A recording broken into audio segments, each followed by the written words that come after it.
Passons à la question suivante. Allez-y. Bonjour, je m'appelle Jenny. Je suis en 2e année et j'ai une question à vous poser à tous les trois. Pouvez-vous nous dire en une phrase ou moins pourquoi... Vous comprenez ce que je veux dire. Vous pouvez nous dire pourquoi les États-Unis sont le plus grand pays du monde? L'égalité des chances et la diversité. Lewis? La liberté et la liberté. Alors faisons en sorte que ça dure. Will? Les New York Jets. Non. Je veux une réponse sérieuse cette fois. Qu'est-ce qui fait des États-Unis le plus grand pays du monde?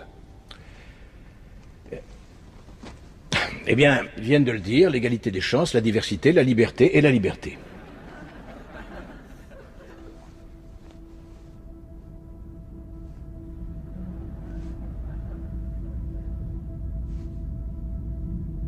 Je ne vous laisserai pas reprendre votre avion tant que vous n'aurez pas répondu.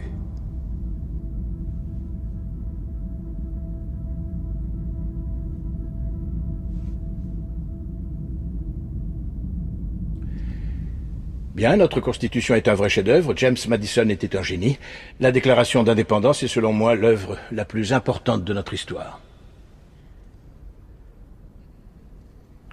Vous n'avez pas l'air satisfait. La première est une liste de lois et la deuxième une déclaration de guerre. Je veux entendre une réponse plus personnelle. Pensez aux gens qui vous écoutent. Pourquoi les États-Unis Les États-Unis ne sont plus... pas le plus grand pays du monde, monsieur. Là voilà ma réponse. Vous êtes en train de... Oui. Parlons de vos Bon, différentes... d'accord. Sharon, l'aide à la culture est une cause perdue. C'est qu'1 centime en moins sur notre fiche de paye. Il peut attaquer là-dessus dès qu'il en a envie. Ça coûte pas de l'argent, ça coûte des voix. Ça coûte du temps d'antenne et des paragraphes en une. Tu sais pourquoi les gens n'aiment pas la gauche? Vous êtes des perdants. Si vous êtes si malin, comment ça se fait que vous perdez comme des cons à toutes les élections? Et puis toi, comment tu fais pour garder ton sérieux en disant à des étudiants que notre pays est tellement exceptionnel et merveilleux que nous sommes le seul peuple dans le monde à connaître la liberté? Le Canada est un pays libre, le Japon est un pays libre. L'Angleterre, la France, l'Italie, l'Allemagne, l'Espagne, l'Australie et la Belgique sont des pays libres. Parmi les 207 États souverains qu'il y a dans le monde, 180 d'entre eux sont des pays libres. Enchaînons. Et toi, la fille à papa, écoute, juste au cas où tu t'aventurerais accidentellement dans un bureau de vote, il y a certaines choses qu'il vaut mieux que tu comprennes. Par exemple, qu'il n'y a absolument aucune preuve qui atteste que les États-Unis sont le plus grand pays du monde. Nous sommes 7e en ce qui concerne le taux d'alphabétisation, 27e en maths, 22e en sciences, 49e en espérance de vie, 178e en mortalité infantile, 4e en force de travail, 3e en revenu médian des ménages et 4e en exportation. Nous sommes premiers dans seulement 3 catégories. La proportion de citoyens incarcérés par habitant, le nombre d'adultes qui croient que les anges existent et les dépenses militaires qui sont plus élevées que celles de 26 pays suivants cumulés, dont 25 sont nos alliés. Alors bien sûr, rien de tout ça n'est la faute d'une jeune étudiante en journalisme. Mais ça montre malgré tout de manière flagrante que tu fais partie de la pire génération qui a jamais vu le jour dans toute l'histoire de ce pays. Si tu me demandes ce qui fait des États-Unis le plus grand pays du monde, la question est tellement conne que je n'ai aucune réponse. Yosemite.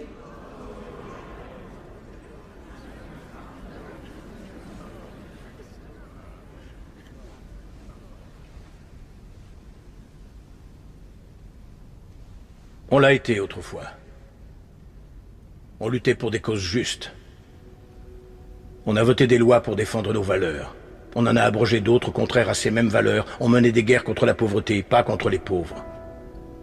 On n'hésitait pas à se sacrifier et à épauler nos voisins. On joignait le geste à la parole et on ne se montrait jamais orgueilleux. On a bâti de grandes et belles choses, inventé des technologies que personne n'aurait cru concevables. On a exploré l'univers, guéri des maladies incurables, donné naissance aux plus grands artistes et à la plus grande puissance économique du monde.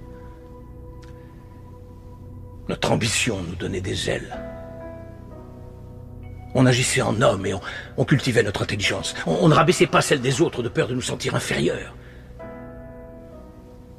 On n'était pas défini par la personne pour qui on avait voté aux élections précédentes, et on n'avait pas aussi peur.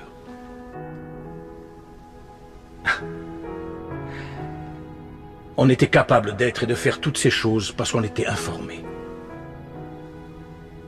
Par de grands hommes, des hommes respectés.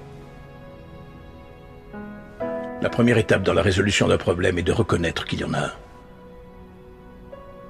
Qu'on le veuille ou non, les États-Unis ne sont plus le plus grand pays du monde.